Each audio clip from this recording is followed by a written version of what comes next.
premièrement dire que c'est le droit qui le prévoit. Ces dispositions, elles sont prévues par la loi, et la Constitution.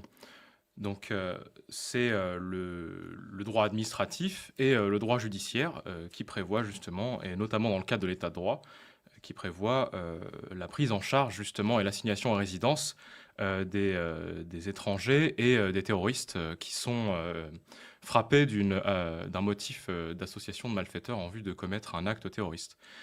Pour retracer le pédigré en fait de cet individu, il s'agit du frère, oui, d'un des auteurs du Bataclan, qui a été condamné à 6 ans de prison et qui a été assigné en CRA, exactement comme on a dit.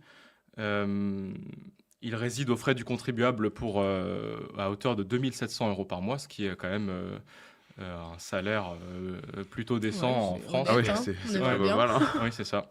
Et ça a fait l'objet en fait d'une question au gouvernement posée par le député Aymeric Salmon il y a à peu près 2 jours. Le ministre de l'Intérieur, Retailleau, avait apporté des éclaircissements assez probants. Il y a eu des tentatives législatives en fait par le passé, donc 3, en 2008, en 2020 et en 2022, afin de prononcer des peines d'emprisonnement à l'issue de la sortie de détention ou de rétention administrative d'individus dangereux. Malheureusement, ces tentatives n'ont pas abouti puisqu'elles ont été censurées par le Conseil constitutionnel.